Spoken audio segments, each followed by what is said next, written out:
تم یہ خیال کرتے ہو کہ یوں ہی بہشت میں داخل ہو جاؤ گے؟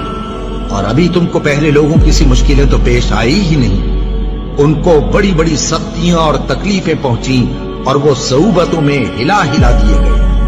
یہاں تک کہ پیغمبر اور مومن لوگ جو ان کے ساتھ تھے سب پکار اٹھے کہ کب اللہ کی مدد آئے گی۔ دیکھو اللہ کی مدد عنقریب آیا چاہتی ہے۔ کیا تم نے یہ سمجھا تھا ام حسبتم ان تدخلوا الجنہ، کیا تم نے یہ سمجھا تھا کہ جنت میں داخلہ مل جائے گا، جنت میں داخل ہو جاؤ گے؟ ولما یاتکم، ابھی تک تو تم پر وہ باتیں آئی ہی نہیں، وہ کیفیات، وہ امتحانات، وہ شدائد، وہ مصائب، وہ ابتلاءات آئے ہی نہیں۔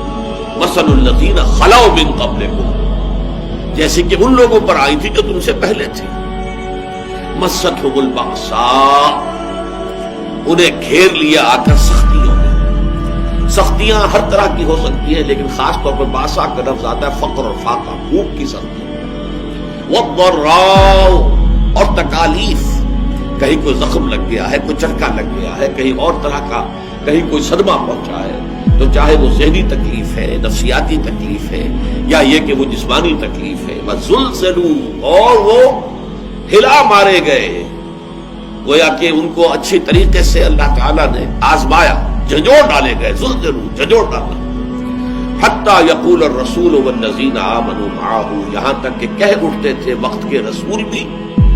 اور ان کے وہ لوگ بھی جو ان کے ساتھ ایمان لائے تھے، متی نصر اللہ، اللہ کی مدد کب آئے گی؟ الا ان نصر اللہ قریب، تب انہیں یہ نوید سنائی جاتی تھی، نوید جاں فضا، یہ خوشخبری کہ اللہ کی مدد قریب۔ وہ دور وہ تھا جبکہ فزیکل پرسیکیوشن شدت اختیار کر رہی تھی، مارا جا رہا تھا، پیٹا جا رہا تھا، غلاموں کو خاص طور پر حضرت بلال پر جو بیت رہی تھی وہ آپ کے علم میں ہے، حضرت خباب بن الارت کو دیکھتے ہوئے گاروں کے اوپر لٹا دیا گیا، حضرت یاسر، حضرت سمیہ رضی اللہ تعالیٰ عنہما کو تو شہید ہی کر دیا گیا شدید ترین ٹارچر کے بعد۔ تو یہ جو حالات تھے کہ جن سے اہل ایمان دو چار تھے اس وقت، تو کچھ لوگوں کے دلوں میں کوئی اضطراب پیدا ہو گیا، ارتعاش سا پیدا ہو گیا ان کے اعصاب میں، اور حضور کے پاس حاضر ہوئے۔ یہ بخاری شریف کی روایت ہے، اور اس کی راوی کون ہے؟ خباب بن الارت، جن کے ساتھ وہ واقعہ پیش آیا تھا کہ ننگی پیٹھ انہیں دہکتے ہوئے انگاروں پر لٹایا گیا تھا کہ وہ پیٹھ کی کھال جلی اور اس کی چربی پگھلی تو اس سے وہ انگارے ٹھنڈے ہوئے۔ اس درجے جو ہے تعذیب، اس درجے ٹارچر سے جو شخص گزرا تھا، اس نے اگر آ کر کہا ہے، حدیث کے الفاظ یہ کہ حضور اس وقت خانہ کعبہ کی ایک دیوار کے سائے میں اپنی چادر کی ٹیک لگا کر آپ استراحت فرما رہے تھے، تو ہم حاضر ہوئے، ہم نے عرض کیا حضور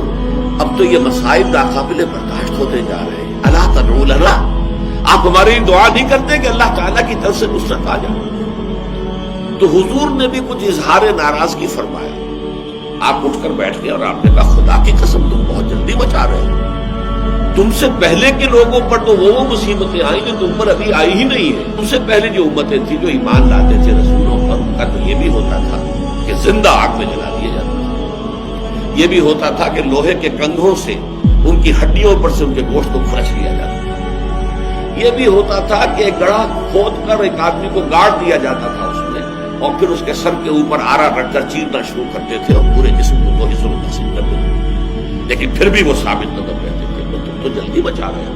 خدا کی قسم وہ دن آ کر رہے گا کہ ایک سوار صنعاء سے حضر موت تک سفر کرے گا اور اسے سوائے اللہ کے کسی کا خوف نہیں ہوگا، لیکن بہرحال وقت لگے گا،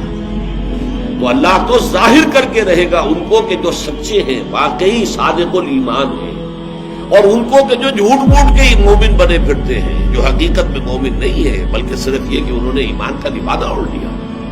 اللہ تو لازماً ظاہر کر دے گا کون حقیقتاً مومن ہے اور کون منافق ہے، یعنی جو جھیل نہیں سکتا، جو تحمل نہیں کر سکتا، جو برداشت نہیں کر سکتا، جس کی ہمت جواب دے جاتی ہے، جو پیٹھ دکھا دیتا ہے، جو پسپائی اختیار کرنا شروع کر دیتا ہے، پھر وہ مومن نہیں ہے، وہ منافق ہے۔ اور انہیں آزمائشوں کے ذریعے ہی سے تو یہ بات کھلتی ہے کہ کون مومن ہے، کون منافق ہے، کون سچا ہے اپنے دعوی ایمان میں اور کون جھوٹ موٹ کا مدعی ایمان ہے۔ تو اگر یہ فتنے نہ ہوں، یہ آزمائشیں نہ ہوں، یہ تکالیف نہ ہوں، یہ مصیبتیں نہ ہوں، تو یہ دودھ کا دودھ پانی کا پانی جدا کیسے ہوگا؟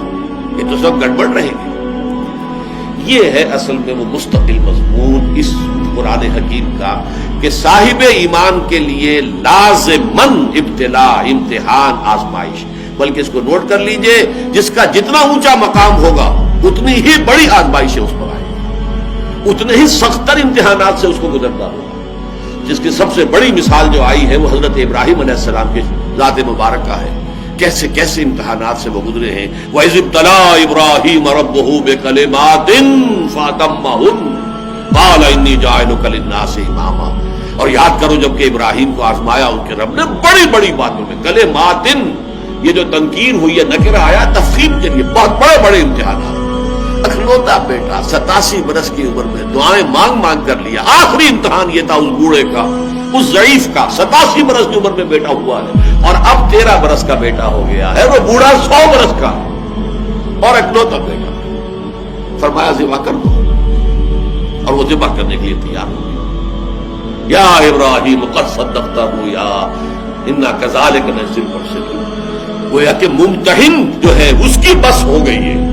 جس کا امتحان لیا جا رہا تھا وہ یہاں بھی پیچھے نہیں ہٹا، آخری جو ہے ممتحن کو کہنا پڑا ہے اے ابراہیم بس کرو، بس ہمارا امتحان پورا۔ تو یہ امتحان اور آزمائش جو ہے یہ گویا کہ سنت اللہ ہے، یہ اللہ کا قانون ہے، اور اس میں جو جتنا اوپر جائے گا اتنے ہی سخت سے سختر امتحانات جو ہیں اس حساب کا پیش آئے گا۔ یہ گویا کہ اٹس دی رول، یہ قانون ہے۔